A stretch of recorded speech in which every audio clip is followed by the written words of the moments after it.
KYC update करो, नहीं तो आपका बैंक अकाउंट बंद हो जाएगा। एक टैक्सी ड्राइवर गरीब, उसने लोन लिया हुआ है, वो कहता है यार ठीक है आप ही ले लो, OTPs की सीरीज बताता है, OTP बताया, उसने अकाउंट साफ कर दिया, उसका वॉश कर दिया। सो फियर के कारण, ग्रीड के कारण, क्यूरियोसिटी के एक सेक्सटॉर्शन की है ओवर द पीरियड में, आपको बताऊंगा उनके बारे में कैसे चीज़ें काम कर रही हैं। यहाँ ह्यूमन एलिमेंट्स भी इन्वॉल्व है। ह्यूमन एलिमेंट है, लेकिन ह्यूमन एलिमेंट हमारा पास ऑन हो रहा है मशीन में। मतलब मशीन सोशल इंजीनियरिंग से उसने यही निकाल लिया ना, तो मशीन के अंदर ये स्टोर था ना, मेरी हैबिट्स में, क्या फेसबुक में जाता हूँ मैं, क्या लाइक करता हूँ मैं, क्या देखता हूँ, कंटेंट क्या देखता हूँ, वो सब स्टोर करता जा रहा है ना, कहाँ कहाँ जाता हूँ, लोकेशंस मेरी स्टोर कर रहा है, तो वो सब जा रहा है, वो मार्केटिंग के लिए यूज़ हो रहा है सारा डेटा AI में। काल की अवतार को आप जानते हो? विष्णु भगवान के 10वें अवतार का नाम काल की। कुछ लोग मानते हैं कि काल की अवतार will be half an AI bot. आप साइबॉर्ग्स हैं, देखो साइबॉर्ग, मैं आपको बताता हूँ साइबॉर्ग, अभी वो तो मैं आपको दे सकता हूँ example, it was in the news also. तो DRDO ने एक साइबॉर्ग माइस बनाया।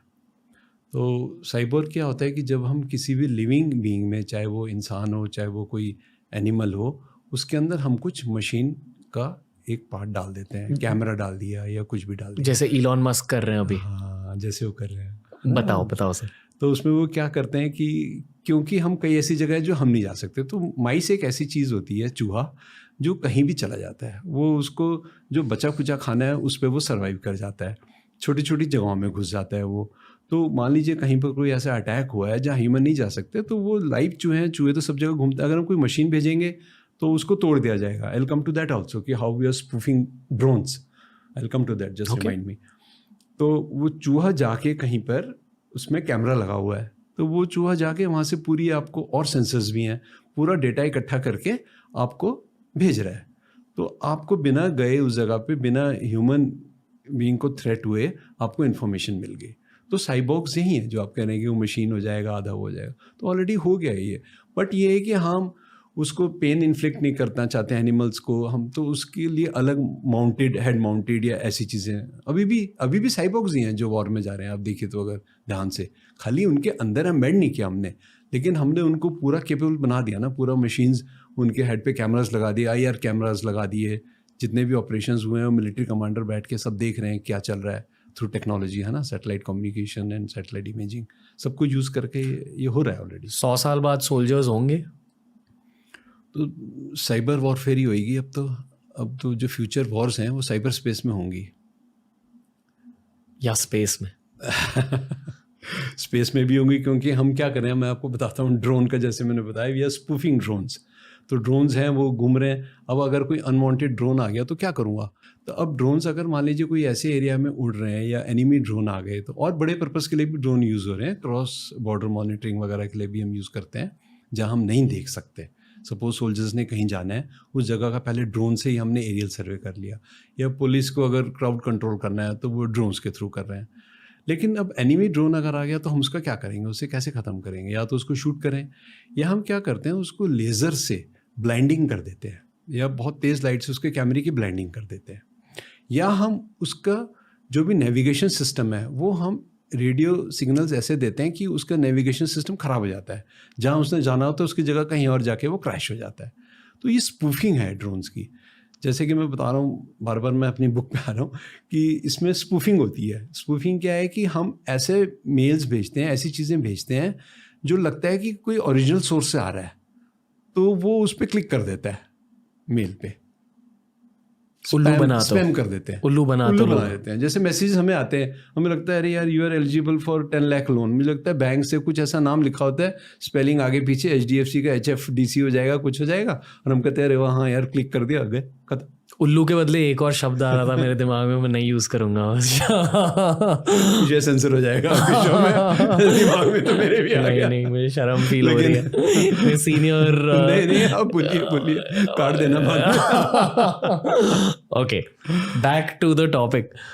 ओके सर, तो अभी इन द प्रेजेंट डे 2023 में मिलिट्री रियलिटी ये है कि ड्रोन्स बहुत ज़्यादा यूज़ होते हैं दुनिया भर की मिलिट्रीज़ में, और ये टेक्नोलॉजी शायद 10 साल से 15 साल से डेवलप हो रही है, आई एम श्योर, क्योंकि ड्रोन्स कमर्शियली अब रिलीज हो चुके हैं पिछले 5-8 सालों में ड्रोन्स पॉपुलर हो चुके, पर उसके बहुत पहले से ड्रोन्स यूज हो रहे थे.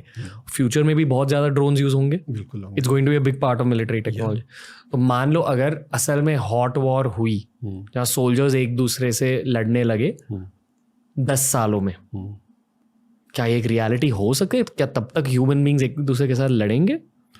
फिजिकली लड़ाई तो खत्म हो जाएगी ना 10 सालों में लड़ाई का ही. मीनिंग नहीं है. तो इंफ्रास्ट्रक्चर पे अटैक्स होंगे या हमारी इकोनॉमी पे अटैक्स होंगे. अब इस टाइप की वॉर्स होंगी ना, साइबर वॉर्स होंगी. आपसे मैंने बताया आदमी नहीं लड़ेंगे. अब मिलिट्री खत्म हो जाएगा उसका. मिलिट्री का क्या होगा? मिलिट्री करियर्स होंगे? मिलिट्री करियर्स होंगे मे बी. आप जैसे हम आर्मी ऑफ ड्रोन्स है, उनके लिए भी तो हमें चाहिए ना लोग चलाने के लिए. मतलब इंजीनियरिंग बेस्ड मिलिट्री करियर्स होंगे. इंजीनियरिंग बेस्ड होंगे और एआई बेस्ड होंगे, जो लोग स्किल्ड होंगे. एक बहुत उल्लू वाला सवाल है आपके लिए. फिर से मैंने एक और शब्द के बारे में सोचा जो मैं नहीं दोहराऊंगा. एनीवे, बहुत बहुत सी सवाल है आपके लिए. बताओ. सवाल ये है कि जो गेमर्स हैं, वीडियो गेम्स जो खेलते हैं, उनके मोटर स्किल्स थोड़े से एडवांस होते हैं, स्पेशली जो कंपेटिटिव गेमर्स होते हैं. उनकी हैंड आई कोऑर्डिनेशन ज़्यादा फास्ट होती है. बिल्कुल. Could they be used in the military? They could be used, क्योंकि सारा ये पॉइंट एम पॉइंट शूट ये सब चीज़ें तो हैं ही है ना. कोई भी गेम है या कार भी है, उसके अंदर हम रिफ्लेक्सेस स्ट्रांग हो रहे हैं. तो मे बी जो भी मशीन्स को हम रिमोटली कंट्रोल कर रहे हैं, उन चीज़ों में इनके स्किल्स यूज़ हो सकते हैं. अभी क्या है, अभी थोड़े दिन में तो हमारा ये थंब भी रह जाएगा. हम रील्स देख रहे हैं तो केवल थंब यूज़ कर रहे हैं, थंब स्क्रोलिंग हो रही है, बाकी फिंगर्स का काम खत्म हो रहा है ना. तो धीरे धीरे ये फिंगर्स के ये वाले जितना हमारे जो भी नर्वस सिस्टम था इसका, it will die with some time. तो मे बी जो गेमर्स यूज़ कर रहे हैं, जॉयस्टिक्स यूज़ कर रहे हैं, या जो इवन अगर टच स्क्रीन बेस्ड चीज़ें कर रहे हैं, तो सारी चीज़ें ही जो भी यूआई होंगे हमारे यूज़र इंटरफेस, वो सब टच स्क्रीन्स के थ्रू आ जाएगा. टच तो खैर अब आ गया है, टच के बियॉन्ड जाएगा कि will think something and will happen. जैसे आप बता रहे हो इलॉन मस्क और ये सब जो कर रहे हैं. न्यूरालिंक की स्टोरी को फॉलो कर रहे हो? हाँ, न्यूरालिंक को फॉलो कर रहे हैं. ओके. न्यूरालिंक बेसिकली एक टेक्नोलॉजी, एक कंपनी है इलॉन मस्क की, जहां वो एक चिप इंसर्ट करते हैं किसी के ब्रेन में. वहाँ एक कंप्यूटर ब्रेन इंटरफेस बन जाता है. यानी कि एक कंप्यूटर से आपके ब्रेन का एक मिलन हो जाता है उस चिप के थ्रू. यस. इलॉन मस्क कह रहे हैं कि version 1 will be used to correct brain defects. यानी कि अगर किसी को कोई ब्रेन प्रॉब्लम है, some types of blindness, some types of hearing problems, या अगर ब्रेन में कुछ ऐसे प्रॉब्लम हो गई, तो सर्जरी करने के बदले या वैसे ही जीने के बदले न्यूरालिंक की वजह से आपके ब्रेन डिफेक्ट्स करेक्ट होंगे.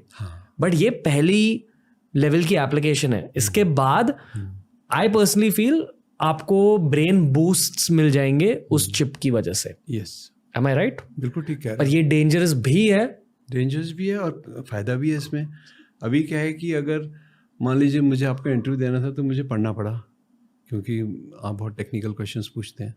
तो मैंने कुछ दिन पढ़ाई करी. फिर क्या हो रहा है, विद टाइम मेरी मेमोरी भी थोड़ी वीक हो रही है विदेश.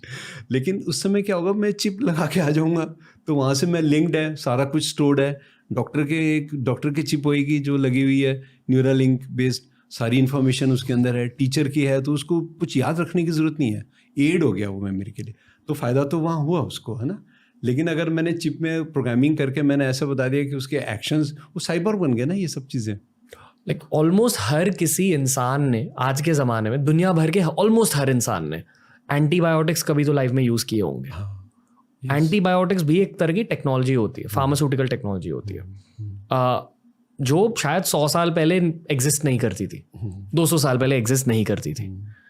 आपने साइंस के थ्रू आपके खुद के बॉडी में एक टेक्नोलॉजी डाल दी है और आपका बॉडी का बायोम थोड़ा सा चेंज हो जाता है. शायद आपका इम्यून सिस्टम ज़्यादा तगड़ा हो जाता है in the long term if you used antibiotics once और ट्वाइस शायद.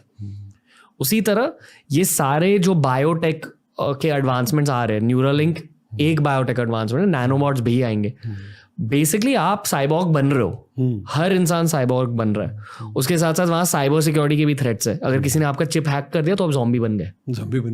वहाँ भी आएगा साइबर स्पेस का वॉर का यही मीनिंग है कि अब मैंने बताया ना, ह्यूमंस को हैक करना इजी है, तो हम डिवाइसेस को हैक नहीं करेंगे आगे चल के, हम ह्यूमंस को हैक करेंगे. क्योंकि ह्यूमंस को हैक करना इजी इसलिए कि हम इमोशंस हैं, सेंटिमेंट्स हैं, वो सब चीज़ें हैं हमारी जो. और न्यूरालिंक लगा, अगर हमने सेंटिमेंट्स चीज़ें यूज़ करके हैक कर दिया तो हमने उसकी न्यूरालिंक को भी तो कंट्रोल कर लिया ना. ओके क्योंकि उसकी अपनी सोचने की शक्ति तो खत्म नहीं हुई, एनहेंस हुई है वो। ओके, आप और कुछ कहना चाहोगे न्यूरालिंक के बारे में? आप एक्साइटेड हो या आप डरे हुए हो? नहीं, मैं एक्साइटेड हूँ, बहुत अच्छा है ये। अभी देखिए RF चिप्स हम कह रहे थे कि इम्प्लांट करेंगे, आप जा रहे हो कहीं से, आपको कुछ स्कैन नहीं करना, आप गए, आपके अटेंडेंस लग गई, आप निकले, आपका आइडेंटिफिकेशन हो गया, तो वो हमें एक्सेप्ट करना पड़ेगा कि दुनिया इस तरफ जा रही है। हाँ। मैंने हाल ही में